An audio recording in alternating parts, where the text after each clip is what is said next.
उल्टा एकादशी, जब भगवान जगन्नाथ को माननी पड़ी भक्त की जिद। जगन्नाथपुरी के भव्य मंदिर की नील चक्र के पास एक ऐसी मूर्ति है जिसे देखकर हर कोई हैरान रह जाता है। यह मूर्ति है एकादशी देवी की, लेकिन वे सीधी नहीं बल्कि सिर के बल उल्टी खड़ी है। इसके पीछे की कथा बड़ी ही रोचक और गुदगुदाने वाली है। पौराणिक काल की बात है, पुरी के मंदिर में एकादशी देवी का बहुत कड़ा नियम चलता था। एकादशी के दिन मंदिर के रसोई घर, महाप्रसाद घर में आग नहीं जलती थी और किसी को भी अन्न ग्रहण करने की अनुमति नहीं थी। यहाँ तक कि स्वयं जगत के नाथ भगवान जगन्नाथ को भी उस दिन भूखा रहना पड़ता था। अब भगवान तो ठहरे भक्तवत्सल और भोजन प्रेमी, उन्हें 56 भोग की आदत थी और एकादशी के दिन उन्हें निराहार रहना बहुत भारी पड़ता था। एक बार एकादशी के दिन भगवान जगन्नाथ को बहुत तेज भूख लगी। वे बालक का रूप धरकर मंदिर के पास ही रहने वाली एक बूढ़ी माँ के पास पहुँच गए।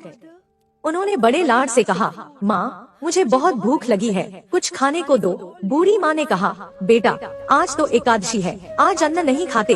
पर बालक जगन्नाथ ने अपनी लीला रची और हार मानकर माँ ने उन्हें भरपेट भोजन करा दिया। जब एकादशी देवी को यह पता चला कि उनके नियम के बावजूद भगवान ने अन्न ग्रहण कर लिया है, तो वे क्रोधित होकर भगवान जगन्नाथ के पास पहुँची और उन्हें उलाहना देने लगी।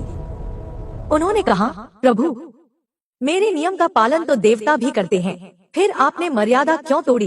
भगवान ने मुस्कुराते हुए कहा, देवी जो भक्त मुझे प्रेम से खिलाता है मैं उसे मना नहीं कर पाता। पर एकादशी देवी नहीं मानी और जिद पर अड़ गई। तब भगवान ने एक लीला रची। उन्होंने देवी से कहा, तुम मेरे मंदिर में तो रह सकती हो, लेकिन तुम्हें यहाँ नियम नहीं प्रेम देखना होगा। कहते हैं कि एकादशी देवी की कठोरता और उनकी जिद को शांत करने के लिए भगवान ने उन्हें मंदिर की बाहरी दीवार पर उल्टा लटका दिया।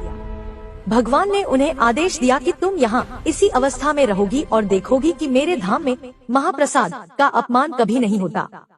यहाँ एकादशी के दिन भी महाप्रसाद मिलता है, क्योंकि भगवान के प्रसाद के सामने कोई व्रत बड़ा नहीं होता।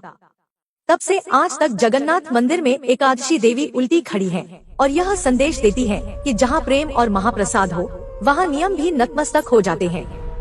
जय जगन्नाथ।